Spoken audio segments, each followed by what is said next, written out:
Hey guys, it's Deconic. And after a 15-hour long stream, I just wanted to give a quick update on how my day one progression went, as well as things I kind of tweaked along the way that deviated from my leveling guide because it made sense for my progression at the time. I'm also going to be giving a decent idea for like what I'm thinking in terms of next upgrades for my build for those following along. So with the progression, it went very smoothly.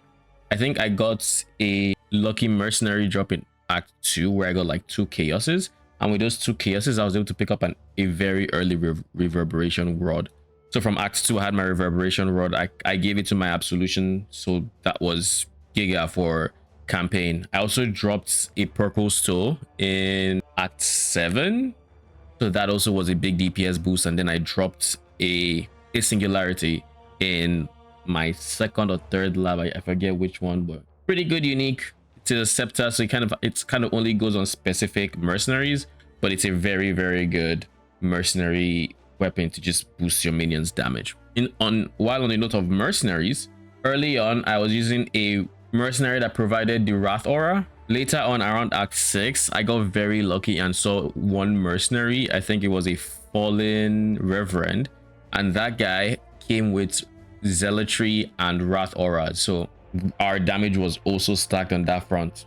And in terms of his gear, I didn't really change anything he had except to replace his one for a better minion one, because he also summoned absolution sentinels as well as raise Spectre of transient as a base skill set for that mercenary archetype. Basically, towards the tail end of my leveling, I also decided to swap my specters. With how much damage I was doing, I actually decided to opt for Carnage Chieftain for the frenzied charges, just because I found my absolution were doing insane damage compared to anything else, and they would also buff the mercenaries minions as well. Now, towards the tail end of this progression of campaign, I did end up switching towards the slave drivers. Now, these are lightning damage spell minions, but the big problem with that, and why I don't recommend them for leveling, is they are very squishy. So until you have like a decent base life pool for them in the form of like high raise Spectre gems, as well as some minion life maybe on the tree, and just having generically good gear and being able to give them a bunch of bonus levels, I do not recommend using them. But because I had a reverberation rod, and I think at the time my gem was about level 15, it worked out pretty well. So if you do decide to use slave drivers, just keep in mind that they are very squishy. Now, for the actual Atlas progression, I got somewhat unlucky in getting Wretched Defilers through invasive adversaries and didn't get him in like over what 10-20 maps. So by the time I was actually going to bed, I still didn't have it.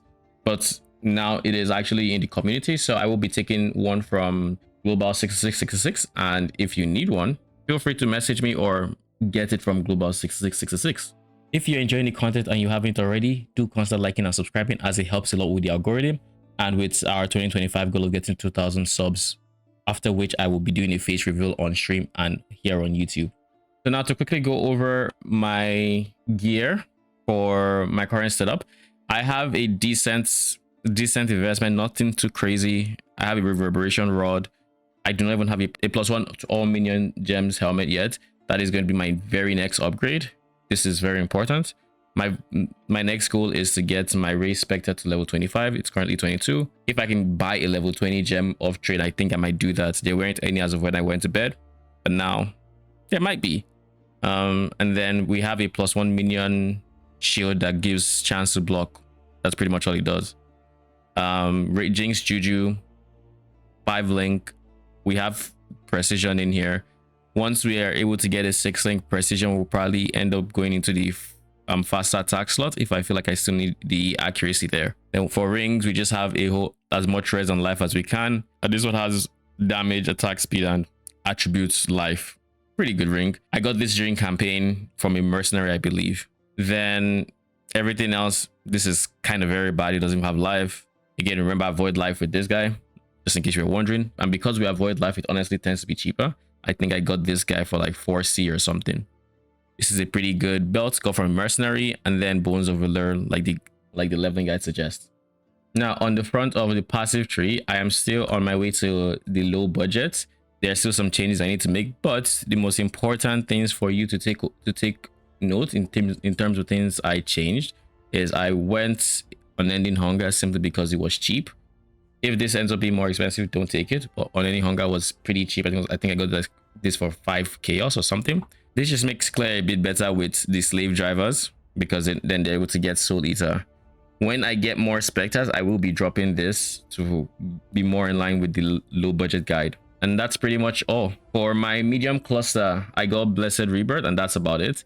I just bought a 6 passive cluster, and this was like about 4 chaos base, and then I alt spammed it until I got Blessed Rebirth.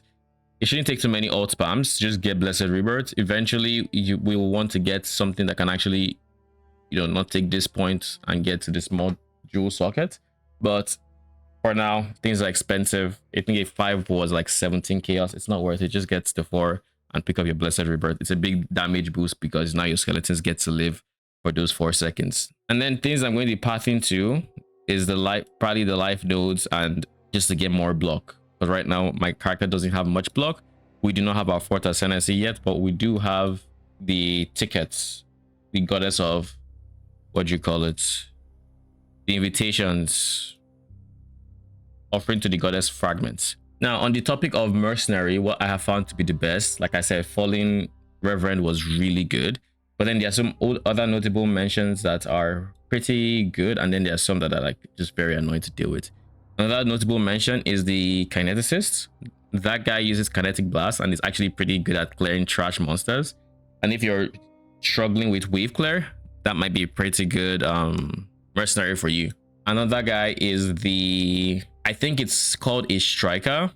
Basically, they can spawn with Vigilant Strike, and if you get lucky like I did during the campaign, you can also get Gilded Fortification, which allows the fortification from that hit to apply to you. And he can also spawn with like Enduring Cry, which just gives you endurance charges as well as him. So that's a pretty good defensive option.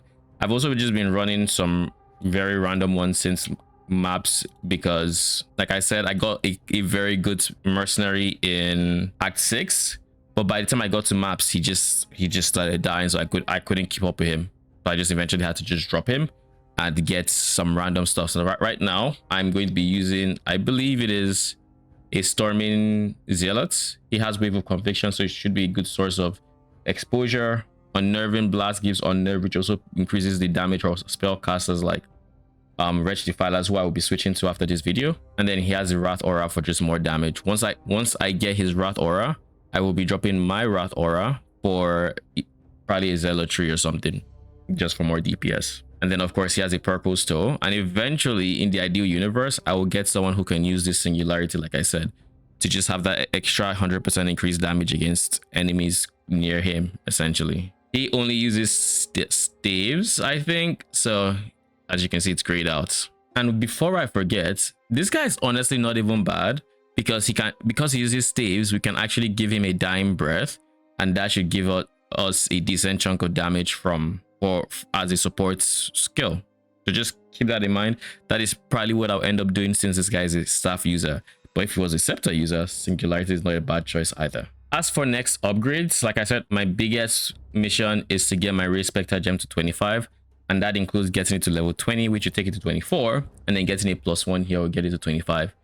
Past that, I will probably try to get the 6 link and give my Mercenary a bit more gear to help support my minions, as well as just potentially do more in general.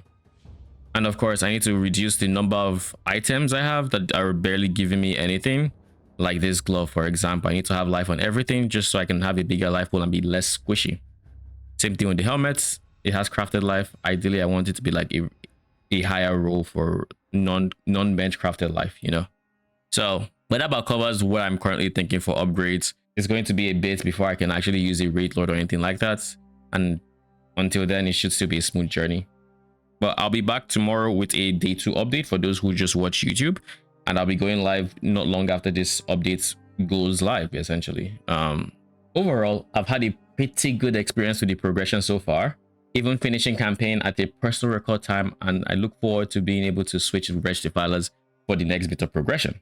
Let me know in the comment section below how your league start went with your build of choice. If you made it this far, do consider liking and subscribing, as that helps out a lot. And with all that said, thank you for watching.